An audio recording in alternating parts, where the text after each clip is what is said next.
ti te parece que el consumo per cápita de libros, la venta de libros, ¿no? La otra vez veía esta última feria, ¿no? Que un poco la forzaron a la modalidad online y veía en el comercio que en realidad la venta fue bajísima, ¿no? Porque, claro, hay toda una experiencia en ir a la feria, ¿no? A las ferias, el hecho de ir, pagar tu entrada, visitar los stands, mirar los libros. Hay una suerte de fetichismo también, tocar el libro. A mí me pasa, creo que le pasa a mucha gente con la que he conversado, tener tu libro en la mano, revisarlo. Algunos lo marcan, otros no, verlo ahí en la biblioteca. Bueno, la cuestión es que no dio el resultado que esperaba. Pero obviamente no podemos parar por más pandemia, la vida tiene que continuar y bueno, y hubo esta versión vía online, ¿no? Yo no participé, no le encontraba, la verdad, mucho chiste al asunto. De repente más por prejuicio que por las posibilidades que la conexión brindaba, ¿no? Pero ¿tú crees que la venta de los libros sea, digamos, el veredicto final de si la gente... La pregunta que siempre nos hemos hecho, ¿no? ¿Estamos leyendo más o estamos leyendo menos? O quizás la pregunta sería, ¿estamos leyendo de otras maneras? Te digo esto ¿por qué?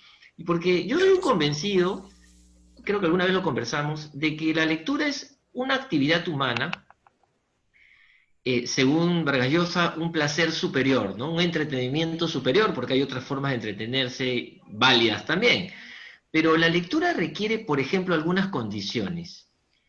Cierta tendencia de introversión, ¿no? Porque la lectura es una actividad para muchos generalmente solitaria y silenciosa. Es cierto, podemos leer en grupo en un parque, pero generalmente la lectura es esas actividades que requieren que un poco te tranquilices, te serenes, no haya ruido, no haya mucha gente o estés solo y te metas en la lectura.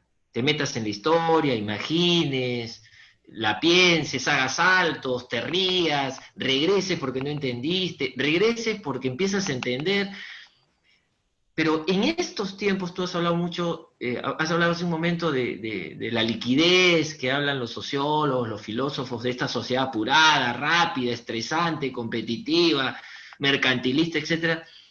Ahora vivimos más bien tiempos de extraversión, o sea, vivimos tiempos de diversión externa, o sea, ¿qué voy a comprar? ¿A dónde voy a ir? ¿Qué me ofrece Netflix? ¿No? Todo es lo que me puede dar el mundo, los estímulos que puedo recibir. Entonces alguien que coge un libro, y ojo, un libro también breve, escuchaba a un tipo que trabajaba en una editorial que me decía, ya no funcionan los libros de 300, 350, 400 páginas, ya te juegas el riesgo, ahora tienen que ser lecturas pues 200 páginas, 150, 100, ¿no? Ya no se puede sacar más corta porque tampoco, digamos, conviene al mismo autor, ¿no? Sobre todo si es autofinanciado. Pero en estos tiempos donde leemos poco, tú has hablado de dificultades con el análisis, que esto se observa en los jóvenes y en los no tan jóvenes, en estos tiempos de extraversión, de ruido, de bulla, de música, a todo volumen, en estos tiempos de liquidez también, ¿no?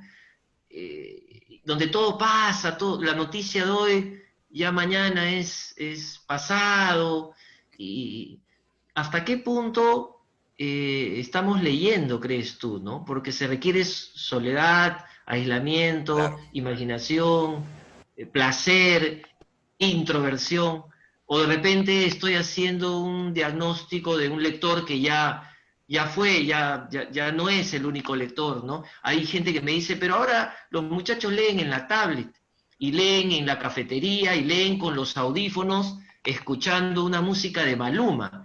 A mí eso me parece una esquizofrenia horrorosa, ¿no? Porque, no, pues, o sea, yo tengo que estar en mi cuarto, en mi sala, en silencio, sin tanta gente, o solo mejor, y en silencio. ¿Qué opinas tú de estos modos de leer, estos lectores? Y si es que el número de ventas, como algunos dicen, estamos leyendo y estamos leyendo mucho y no sé por qué los profesores o los filósofos o los psicólogos dicen que no leemos y aquí están las ventas. Claro, a ver si no se me pasan algunos datos, ¿no? Pero primero, aceptemos algo. La lectura no es una condición natural en el ser humano, es un producto Claro. de la civilización. Entonces, de hecho, la lectura requiere un esfuerzo, ¿no? Una concentración y después todo un proceso de lectura que sabemos que requiere pasos, procedimientos de análisis, etcétera, pero de hecho no es natural. Entonces, cada vez que le pedimos a alguien que lea, le estamos pidiendo que haga un hecho que está fuera de su naturaleza. Es una percepción social y de la civilización que la lectura te debe dar beneficios, etcétera. Pero salvo casos, existe un porcentaje siempre de personas que tienden a ello.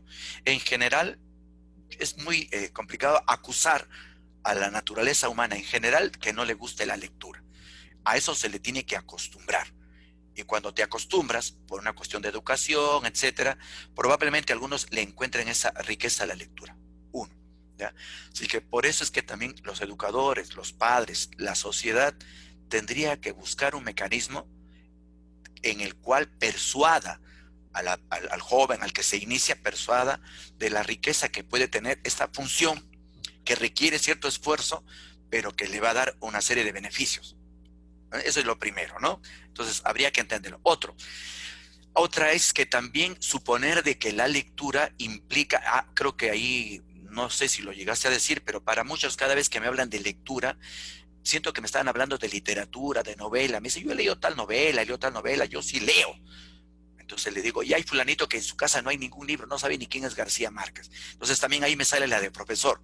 Momentito, o sea, para mí el punto más alto de la expresión verbal es la literatura. Para mí, leer poesía y leer narrativa en términos literarios es el punto alto, la parte suprema del buen uso de la palabra, que para mí es una riqueza formidable en el ser humano, la aparición de la escritura y antes del proceso oral. Pero no es necesario ser literatura. Lo que tendríamos que convencer, persuadir a la sociedad es de que gran parte de la información que le hace falta para comprender su entorno está en la lectura. Que la lectura, como tú bien dices, necesita de un proceso de abstracción que le permite extraer mucha más riqueza a aquella información que está llevando, porque te da tiempo para meditarla, cambiarla, analizarla. Entonces, para mí, eso es importante. Entonces, promover la lectura en general, y por mí la literatura, pero es un egoísmo y es peligroso, porque algunos empiezan a sentir que es banal, ¿no? ¿Para qué me voy a leer tanta novela? Me dicen. Tienes razón, si no te gusta leer novela, pues no la hagas, pero lo que te digo es que el mecanismo de la lectura, te repito, te va a permitir conseguir una información y extraer de ella mayor riqueza que cuando la ves en un documental. No niego la tranquilidad, la mayor facilidad de una información a través de lo audiovisual, pero la lectura tiene algo mucho más, para mí, todavía potente, ¿no? Otra, ni antes, hablando de la feria, ni antes de la feria, habría que tomar en cuenta primero el número de el número de personas que lee, que compra libros. Y en este país, si uno lograba vender, a ver, 5,000 libros, date por bien servido. Pero 5,000 libros es, a ver, habría que tomar el porcentaje. ¿Qué porcentaje hay de personas alfabetas? De ese grupo de personas alfabetas, ¿qué porcentaje tiene capacidad de compra? Y de ese, no sé, ¿quedarán cuántos? ¿5 millones? 5 millones de... Estoy especulando una cifra, sobre 33 millones. Que queden 5, restándoles todo ello.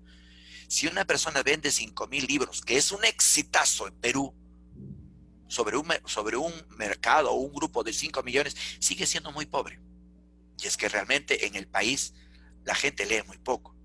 Los libros que de alguna manera se difunden más podrían ser los libros académicos, que por lo menos venden más. Yo te digo porque tenía un libro de gramática, ese me dio mucha más rentabilidad y me sigue dando que los 3 o 4 libros de literatura que haya publicado.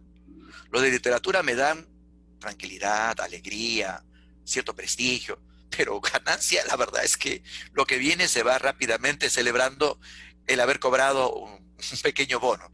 Pero los libros académicos sí pegan por obligación, aunque también empezó a deteriorarse el mundo porque empezaron las universidades y los colegios a quebrar el asunto, a decir, dame un fragmento, fotocopia. Entonces eran fotocopias y luego solamente de las partes que se necesita, y hubo también un problema. Pero por eso te digo, realmente sigue siendo una enorme crisis. Me decían que en otros países, Estados Unidos, que sí, pues voy a vender 100,000, pero yo repito, 100,000 o 200,000 libros en el mercado norteamericano también sigue siendo muy poco en relación a la población y a la población que puede. Ahora, hablamos de libros, bueno, hasta ahí. Entonces, hasta ahí la idea es que yo creo que, sí, pues en los libros virtuales, ahí está la otra cosa que quería decirte. Ya, mira, si ya los libros físicos eran un problema, el número de personas que consumen libros virtuales es mínimo, mínimo. Y como tú bien dices, porque todavía no tenemos la costumbre, no tenemos la costumbre. Consumir arte o literatura a través de lo virtual todavía sigue siendo, en el Perú, mínimo. En otros países parece que ha subido un porcentaje, pero tampoco es tanto. Entonces, tendríamos que saber que la feria era más bien, como tú dices, un acto de heroísmo, casi a pérdida, pero para no decir hemos desaparecido. Pero no creo que estuvieran esperando ganancias, porque todavía falta mucho. Espero que se haga lo necesario para persuadir a los peruanos a consumir literatura o lectura de todo tipo a través de la realidad virtual, ¿no? Y quedan cosas como la que tienes tú, como la que tengo yo, como la que tenemos todos. Dicen, no, porque a mí me sigue gustando el libro físico. Es cierto, pasar las hojas, ver tus libros en la biblioteca, como la estoy viendo acá detrás de la pantalla, ver tus libros, abrirlos. No, es una cuestión de tacto, es una cuestión interesante, una pulsión interesante. Pero tenemos que aceptar, y ahora viene lo otro, que todo cambia. La lectura, no creo que la escritura, el escritor, la lectura, no creo que vayan a desaparecer por buen tiempo. Pero lo que sí puede desaparecer, y parece que sí, es el formato de nuestra vieja tradición, ¿no? Los libros en físico. En algún momento, cuando pasemos a la era de la inteligencia artificial y todo lo demás, hay libros estremecedores que te están hablando de lo que va a venir en adelante, y muchas de las carreras, profesiones, ocupaciones y medios van a tener que cambiar y adaptarse a este nuevo mundo de la virtualidad, de la cibernética. Los libros como en físico van a tener que desaparecer en algún momento. Todavía conservaremos pequeños nichos, como tú, como yo, que queremos comprar libros físicos, que queremos todavía un contacto, por ejemplo, con el público. Cuando yo voy a leer un libro, quisiera que estén a mi lado y conversar, interactuar con ellos. Pero todo ello, lamentablemente, como uno está presintiendo, tiende a la desaparición, ¿no? Y lo último, sí, pues a mí también me gusta mucho leer en silencio. Y se me hace un problema concentrarme. Estuve en prensa un tiempo, en el Extra, ¿no? Y era una locura. Tú vas a la República, ¿no? Creo que tú, mano, tienes que ir a veces a República. No sé si El se toda peruano. mesa el peruano, perdón. Y a veces tienes que entrar, no conozco ahora cómo está la mesa de redacción actualmente, pero cuando yo iba era una locura la mesa de redacción. Hablamos de que todavía estaban las máquinas, de que estaban los computadores, y era un bullicio enorme, enorme. Y la gente ahí estaba leyendo para poder inmediatamente sacar la nota. Había uno que me tenía atormentado, porque yo tenía que leer para luego hacer las notas que necesitaba, y uno empezaba a gritar la noticia.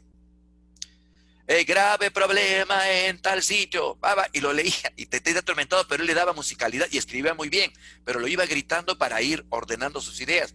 Y tú querías taparle la boca porque decía, no me dejas concentrar. Pero en prensa parece que no. Los demás tranquilos.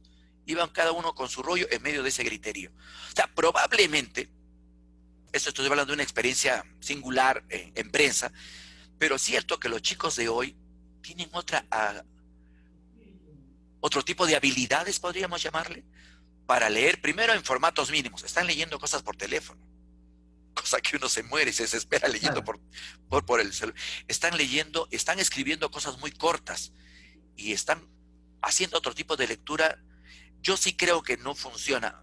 En términos tendríamos que preguntarle a un doctor en realidad, eso de tener los audífonos y escuchar música y leer, yo no sé cómo hacen. Si alguien al terminar esa lectura me dice, sí, pero yo entendí, Bueno, entonces tendremos que aceptar que el hombre ha evolucionado en sus habilidades y tiene facetas múltiples.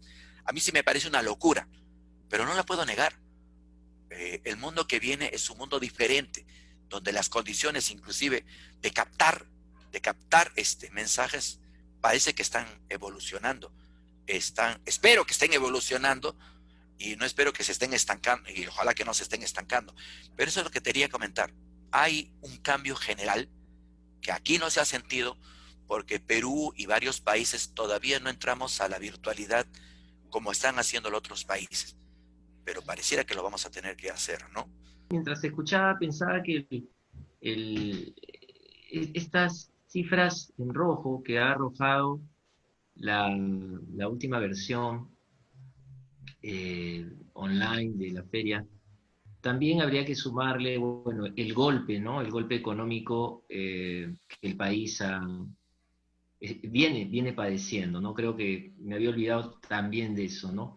Habría que ver una feria en un tiempo distinto, pero de todas maneras sí creo que hay una experiencia eh, directa, casi digo real, mira, como si el mundo digital no lo fuera, ¿no? Hay una experiencia directa, Física, sensorial, sensor. empírica, con los libros, con los autores que a veces lo online no lo permite, ¿no? Es otra experiencia.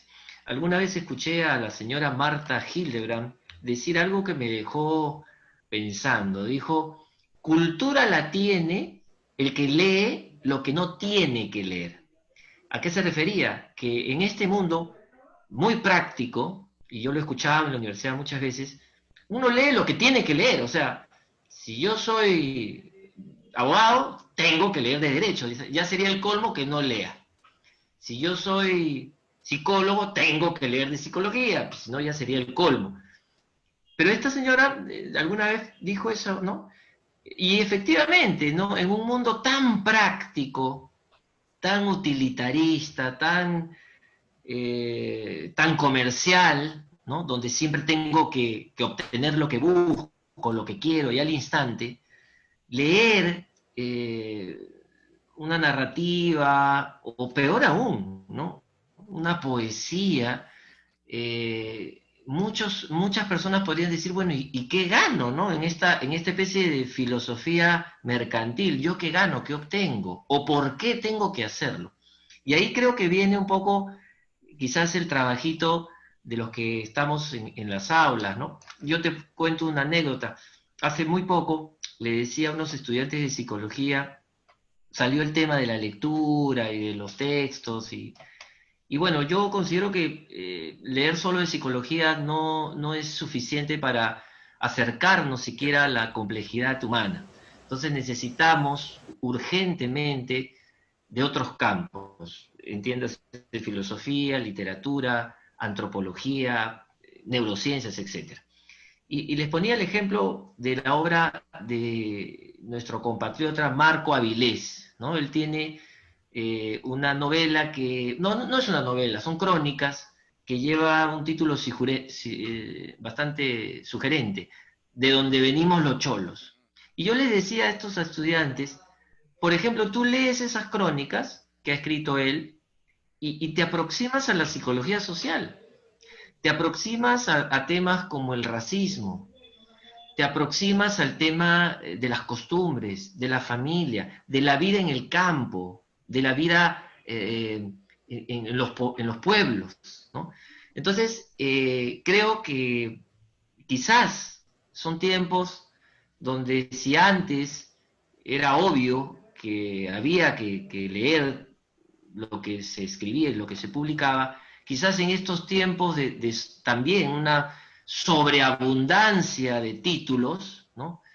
Eh, podríamos nosotros sugerir o recomendar desde donde estemos algunos trabajos que sí son convenientes pues revisar y leer. No podemos leer todo, necesitaríamos muchas vidas exclusivamente dedicadas a eso y no se podría terminar nunca, pero creo que finalmente la educación y la cultura tiene que ver, como dice Hildebrand, con leer no solamente lo que ya casi por obligación profesional tengo que leer. Y creo, presiento, que a veces lo que hay es ese cumplimiento profesional, ¿no? Entonces yo soy abogado, leo de derecho. Yo soy médico, pero leo solo de medicina. Y de lo demás, bueno, es una mezcla de noticias, comentarios de Facebook, fake news, posverdad y algo que dijo un doctor en televisión. Y de todo eso asumo que es el sentido común y el criterio, ¿no? Entonces es, como se ha dicho, ¿no? Todos sabemos un poco de todo, pero no sabemos finalmente de nada, ¿no? ¿Qué Cierto, opinas, cierto, cierto. Richard? Mira, primero suscribo lo que has dicho, ¿no? En la primera parte. Creo que sí es necesario que el profesional de la rama que sea, tiene que entender eso que has anotado. No puedo reducirme solo a leer lo que corresponde a mi área. No solamente porque quisiera que leas todo por un afán de presunción cultural, ¿no? De vanidad cultural. No, no, no, no. Porque eso sí, no concibo yo a un buen antropólogo, sociólogo, psicólogo o maestro si no tiene un campo mucho más amplio del mundo. Y para tener una percepción del mundo, necesitas haberte informado de ella. Y no hay mejor cosa que, bueno, leer, o si quieres, búscate pues otro tipo de información audiovisual. Pero no puedes asumir el desarrollo de una función si es que no tienes un campo amplio, una visión amplia de cómo funciona el mundo. Y para eso, si yo soy, qué sé yo, profesor de lengua, para poder tener una imagen clara, no puedo reducirlo al mundo de la lengua. Sería una enseñanza muy pobre. Un profesor de lengua, por ejemplo, necesita saber sobre la realidad peruana. ¿Cómo entiende la función del castellano y de otras lenguas si no tienes idea de cómo funciona la situación cultural lingüística en este país? Y para eso tienes que leer antropología, tienes que leer historia, tienes que saber que en el Perú había 70 lenguas y que por la conquista y todo, hoy se habla de 48 lenguas y que una lengua no es solamente un conjunto de códigos verbales para comunicar alguna necesidad, es la expresión cultural. Es una mentalidad, ¿no? Claro, es una mentalidad. Muere una lengua, muere una cultura, muere una cultura. Entonces, pero esa información no te va a llegar a través de un libro de gramática. A eso me refiero. Si quisiera escribir una novela, pues tengo que leer una serie de cosas que a veces pareciera que no están en la novela, pero sí están, porque son la base, el sustento de aquello que estás escribiendo, ¿no? A veces no parece, pero está. Entonces, esa parte sí creo que debemos entender que todo profesional haría mal. ¿Cómo convencerlo? Para mí una crítica a este mundo funcional es que creo que desde el colegio y en la universidad se ha perdido la tendencia al humanismo. Entendido por humanidades, entendido para mí por humanidades o por humanismo, si quieres, a que ahora los cursos en la universidad son netamente, o la mayoría, por lo menos en la currícula, en la malla curricular, son muy prácticos. Y además, por cuestiones de inversión al alumno para tenerlo tranquilo, le retiran una serie de cursos que no son necesariamente, dicen, funcionales para tu carrera. Ahí está el error. En los colegios también se ha perdido ese humanismo. Inclusive he encontrado abogados que me dicen, yo de filosofía entiendo poco. Entonces, uy, ¿qué fue? Un abogado que no Por tenga una eso de idea repente están tan mal en filosófica. ética, ¿no? Claro, eso sí creo que es malo.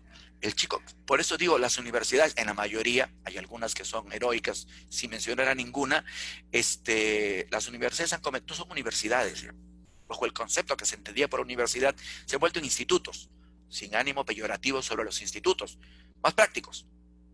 Te enseño en 4 patadas, en 5 lecciones, algo práctico para salir.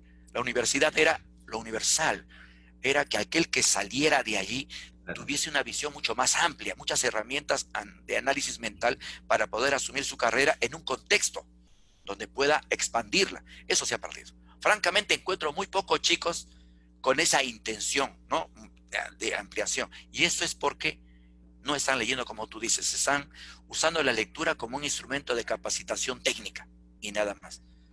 Para mí, la cultura, la información general, es importante, porque solo así creo que podríamos enfrentar el mundo que viene de otra manera.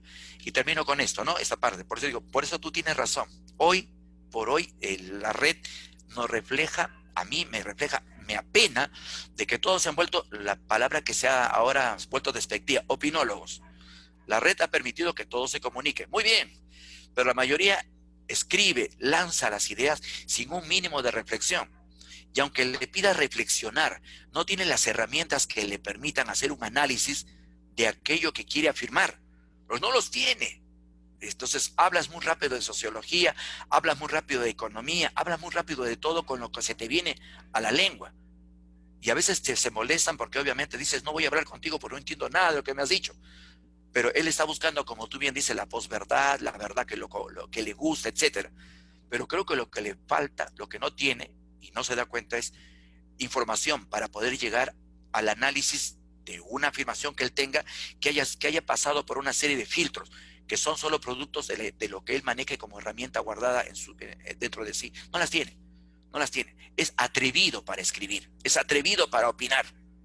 Y eso creo que es peligroso, porque estamos creando un mundo de fantasía peor que cualquier literatura de estas de fantasía. Estamos creando un mundo de fantasía, porque cada quien escribe, de verdad, peligrosamente lo que se le viene al cuajo.